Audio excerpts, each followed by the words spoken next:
Bonjour et bienvenue chez En Voiture Simone. Si vous êtes là, c'est que vous souhaitez ajouter une catégorie à votre permis actuel. Ne vous inquiétez pas, c'est très simple. Pour effectuer cette démarche, vous devez tout d'abord vous munir de plusieurs documents au format numérique. Un justificatif d'identité, un justificatif de domicile datant de moins de 6 mois, une copie recto verso de votre permis de conduire actuel, une photo d'identité, ainsi que l'un des documents complémentaires en fonction de votre situation. À présent, nous pouvons commencer. Tout d'abord, rendez-vous sur le site de l'ANTS. Cliquez ensuite sur « Se connecter ». Si vous avez déjà effectué des démarches sur le site de l'ANTS, vous pouvez utiliser votre identifiant et votre mot de passe. Sinon, cliquez sur « Je crée un compte ». Vous pouvez à présent créer un compte de la manière suivante. Indiquez que vous êtes un particulier, renseignez vos informations personnelles, choisissez un mot de passe sécurisé en respectant les consignes. N'oubliez pas d'accepter les conditions générales d'utilisation, puis cliquez sur « Créer mon compte ». Afin de finaliser votre inscription, rendez-vous sur votre boîte mail afin de récupérer votre identifiant et cliquez sur le lien indiqué dans l'email de confirmation. Vous serez automatiquement redirigé vers le site de l'ANTS. Une fois revenu sur la page de connexion, il vous suffit de renseigner votre identifiant reçu par mail ainsi que le mot de passe choisi au moment de la création du compte. Une fois connecté, cliquez sur « Nouvelle demande ». Votre demande concerne le permis de conduire. Cliquez enfin sur « Je commence la demande ».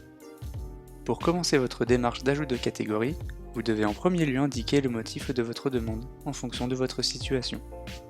Dans votre cas, vous devez cocher « Je m'inscris pour pouvoir me présenter aux épreuves du permis de conduire ». Vous devez ensuite renseigner si vous êtes majeur ou mineur émancipé ou mineur. À la question suivante, cochez qu'il s'agit d'une inscription pour passer les épreuves du permis de conduire. Cochez ensuite la catégorie de permis qui vous correspond. Cochez bien B pour un permis voiture classique et A2 pour un permis moto. Cochez non à la question « Une visite médicale est-elle nécessaire ?», sauf si vous êtes atteint d'un handicap ou si vous avez une pension d'invalidité civile ou militaire. Cochez oui si vous avez effectué le service national universel ou non si ce n'est pas le cas. Cochez non à la question « Une formation initiale minimum obligatoire ». À l'étape « Inscription au permis de conduire nécessitant le passage d'un examen pratique », cochez qu'il s'agit de l'ajout de nouvelles catégories à un permis existant. Renseignez ensuite votre numéro de permis, puis là où les catégories de permis déjà obtenues.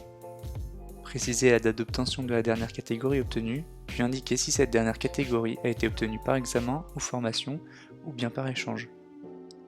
Précisez le pays, le département et la préfecture de délivrance de votre permis. Pour la déclaration du candidat, il faudra remplir les champs de la manière suivante. Le candidat a choisi de suivre une formation traditionnelle. Le candidat déclare comprendre et lire couramment le français, oui. Devoir conduire un véhicule aménagé, non. Attention sur cette question, un véhicule aménagé n'est pas un véhicule à double commande. Vous devez mettre oui à cette question uniquement si vous avez un handicap et que vous avez besoin de conduire un véhicule aménagé pour votre handicap. Cochez non pour les deux questions suivantes. Enfin, pour les dernières questions, sélectionnez les cas qui vous concernent. Cliquez sur étape suivante et vérifiez bien que vous possédez toutes les pièces justificatives demandées car vous en aurez besoin pour la suite de la démarche. Remplissez les champs suivants avec votre nom de famille et votre nom d'usage si vous en avez un. Indiquez si vous êtes un homme ou une femme. Indiquez votre prénom. Si vous en avez plusieurs, cliquez sur « Ajouter un prénom ». Renseignez ensuite votre date de naissance, ainsi que votre pays, votre département et votre commune de naissance. À l'étape 3, veuillez indiquer votre adresse. Attention, si vous êtes hébergé par une autre personne, vous devez noter dans la partie complément d'adresse uniquement le nom de votre hébergeur. Remplissez ensuite les coordonnées où l'on peut vous joindre. Si vous souhaitez effectuer une vérification d'adresse rapide et automatisée avec Justif-Adresse, cliquez sur oui. Sinon, cliquez sur non pour passer à l'étape suivante. À l'étape 4, il faudra sélectionner l'une de ces trois options. Si vous possédez une photo et une signature numérique, vous devez choisir l'option 1 et rentrer le code e-photo. Dans le cas contraire, il faudra imprimer le formulaire, y ajouter votre photo et votre signature et l'envoyer par courrier à l'adresse indiquée sur ce même formulaire. Vous pouvez aussi localiser un photographe près de chez vous sur l'option 3 qui vous permettra d'obtenir une photo et une signature numérique. Vous pouvez maintenant cliquer sur l'étape suivante. Vous devez maintenant télécharger les différents documents précisés en début de vidéo. Un justificatif de domicile datant de moins de 6 mois, votre permis de conduire recto verso, votre pièce d'identité recto verso. En plus de ces documents, vous devez ajouter d'autres pièces justificatives en fonction de votre situation. Si vous êtes hébergé par une autre personne, il faut joindre une attestation d'hébergement ainsi que le justificatif d'identité de l'hébergeur. Si vous avez moins de 21 ans, vous devez également joindre une copie de la SSR2. Si vous avez entre 17 et 25 ans, vous devez joindre votre attestation de JDC. Et enfin, si vous êtes mineur ou sous tutelle légale, vous devez joindre une copie du justificatif d'identité de votre représentant légal. Vous trouverez ici un récapitulatif de votre demande. Vérifiez bien que les informations que vous avez entrées sont correctes. Si une erreur est constatée dans le récapitulatif, vous pouvez utiliser le bouton « Étape précédente ». Si le motif sélectionné au début de la demande n'est pas le bon, la seule option est de supprimer la demande et d'en saisir une nouvelle. Vous devez ensuite cocher les 2 cases en fin de page pour confirmer votre demande. La dernière étape est simplement une confirmation de validation de votre demande. Si vous n'utilisez pas de code e-photo et que vous avez par conséquent choisi l'option « Envoi de photos », vous devez télécharger le formulaire PDF en cliquant sur le bouton en noir intitulé « Formulaire de dépôt photo signature ». Vous devrez ensuite l'imprimer, y coller une photo et signer ce formulaire. Enfin, vous devrez l'envoyer par courrier à l'adresse indiquée sur ce même formulaire.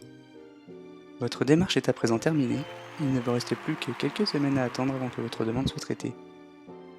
Pour suivre l'avancement de votre demande, il vous suffit de vous reconnecter sur le site de la NTS. Une fois connecté, vous pourrez consulter l'état de votre demande. Retrouvez dans la description de la vidéo la liste complète des différents statuts possibles.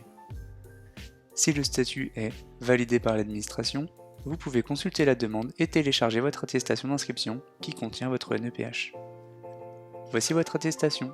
Vous devez télécharger ce document et le sauvegarder.